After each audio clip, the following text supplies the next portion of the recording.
100%. Let me just kind of break this down for people just so they can get a better understanding of what's happening here. So when we have oxidative stress is we're losing electrons. What's the whole goal of the Krebs cycle? The whole goal of the Krebs cycle is essentially gather up electrons. Okay. So you have fats, like I mentioned before, they're all funneling down to acetyl-CoA. Carbohydrates, all funneling down to acetyl-CoA. Proteins, all funneling down to acetyl-CoA, right? And then you can see on the carbohydrate side, like I mentioned, look at a lot of the nutrients that are involved in funneling the carbohydrates down to acetyl-CoA. Different B vitamins, okay? Zoom in See some. B1, B2, B3, magnesium, all play really important roles. And then look at the carbohydrates. Look at the amino acids that are involved. Cysteine, that's a major precursor for glutathione. Serine, really important for stress. Glycine, that's your major amino acid in collagen, right? This is why when you're stressed and you're sick, it's why your grandma tells you to have chicken soup, right? Especially with the whole bone in there, because you're getting a lot of these amino acids in a liquid form. So if your tummy's doesn't feel good and you're nauseous, right? Because the infections tend to really cause nausea because your energy is going to fighting an infection versus digestion. So it's trying to shut that down. That's why your grandma said chicken soup, right? Ideally, we keep the noodles out. Now, look at the fats, right? Look at where the fats can go. So the fats go down to acetyl-CoA, but it can also go and create these ketones, right? This is beta hydroxybutyrate. This is a ketone, okay? Now, really important here. So we have this acetyl-CoA, right? This is kind of our energy currency that everything gets converted from our three major macronutrients, fats, carbs, and proteins. And again, if you're listening on home, this is a video version of this of me going through it. I know it's a little confusing, but I'm going to try to break it down. Acetyl-CoA comes around this citric acid cycle or Krebs cycle. It's the same thing. It goes around twice, okay? And you can see GSH, that stands for glutathione. Fe stands for iron. So if you're a female and you're very low iron or you're anemic or vegetarian, vegan, that could be a problem. So let me pause you there real quick, because I want to point out something. You're showing here on this cycle that you've got to have not only glutathione, but you've got to have iron. So you gave a shout out to the anemic women, and what I want to point out is that the women that came into this infection anemic, which is extremely common, women that have hormonal imbalances, it's an epidemic problem. So many women have heavy periods, or maybe post childbirth, their period was screwed up and they're having heavy menstruation. So they're coming into this anemic, or they're coming into this with low ferritin. And then that's compounded by maybe a mold exposure where now they have low glutathione levels.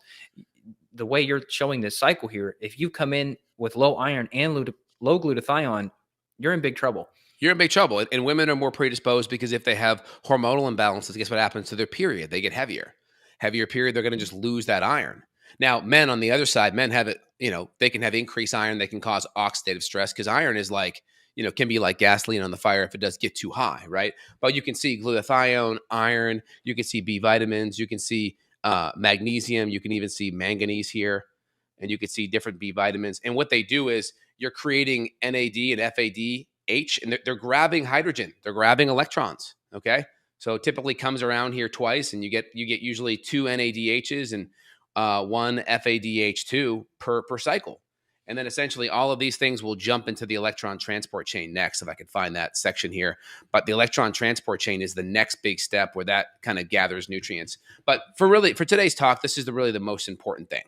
And then just to kind of highlight, you can see some of these toxins over here that come in, right? You can see fluoride, HGs, mercury, AS is going to be arsenic, AL is going to be aluminum. So you can see some of these toxins, how they can kind of come in there and sabotage some of these things. And just to kind of highlight one thing, this is an article we saw here, mitochondria and microbiota dysfunction with post-viral issues.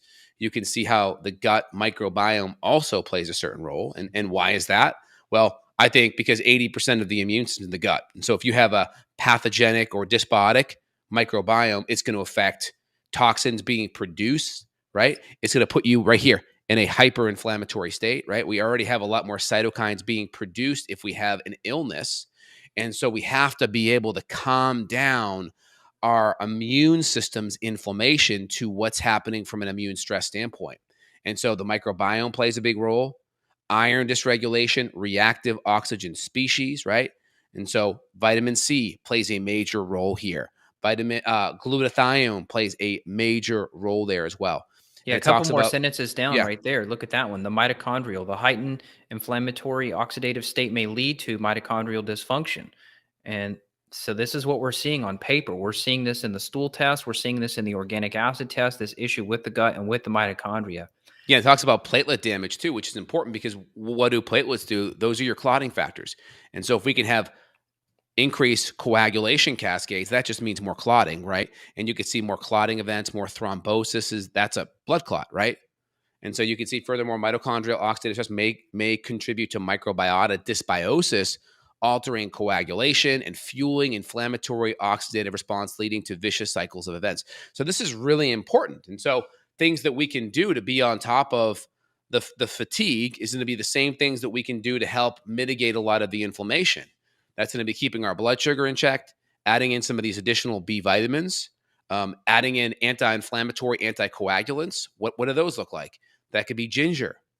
That could be curcumin, which have anti-inflammatory and anticoagulation effects. That could be adding some extra cod liver oil that has more vitamin A in it, which is a really powerful antioxidant, but it also has natural blood thinning aspects because of the extra omega-3s in there. So there's different things that we can do to really help reduce a lot of that inflammation. Any comments on that, Evan? Yeah, and then on the more intense side of supporting hypercoagulability, lumbrokinase is going to be your most powerful. That's your earthworm-based enzyme, which is just a cool thing.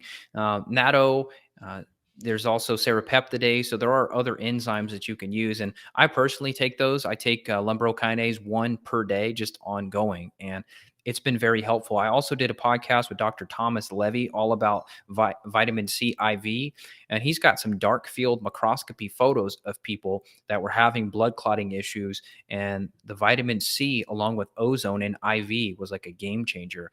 And vitamin C can help energy too. So I don't want to get too deep in the rabbit hole of blood clots, but we'll just say that the vitamin C is helpful for energy also. Mm-hmm. 100%. Want to just show you guys one other journal article here, role of mitochondrial oxidative stress and antioxidants when it comes to chronic fatigue. And so one kind of thing here, it talks about the known role of oxidative stress and how it can relate to essentially fatigue, as well as potential specific therapeutic treatments for the mitochondria. So that's really powerful. And, some of the big things they're going to talk about are the vitamin C, talk about B vitamins, talk about glutathione, and then also some of the more natural anti-inflammatory things. But, each study is going to focus on a couple of their major things. But people in the literature are looking at these things. It is real, and we're seeing it in our patients, and we're trying to apply some of these things to get people's health back. Yeah. So the way you look at this is, what can you do to protect against oxidative stress? We covered that, glutathione. What can we do to help support the Krebs cycle? We talked about the B vitamins. You've also got just things that are going to help the mitochondria in general, like CoQ10. And then also you can do things like PQQ, and there's other nutrients that actually will create what's called mitochondrial biogenesis, where you can literally make new mitochondria. And so I don't think it's in that paper. It does mention CoQ10 there.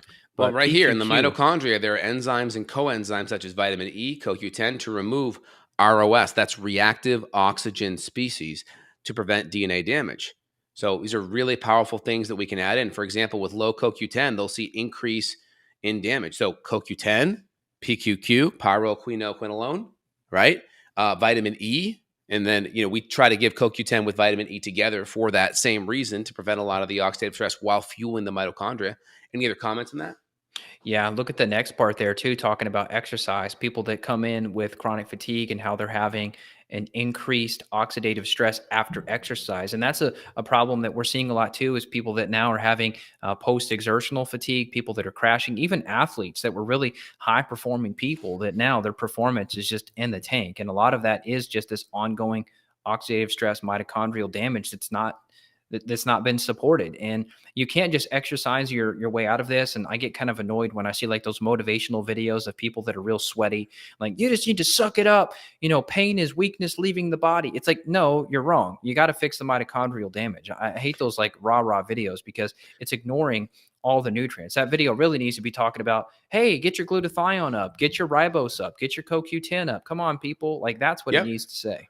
Yeah, and this is a similar marker that we use on the organic acid test. The one that we use is 8-hydroxy-2-deoxyguanosine. This is very, very similar to that. But this is a marker for oxidative stress. So we'll actually use this same marker on a mitochondrial test on the organic acid. So we'll look at some of these things to get a window of how stressed these pathways are. So that's pretty powerful.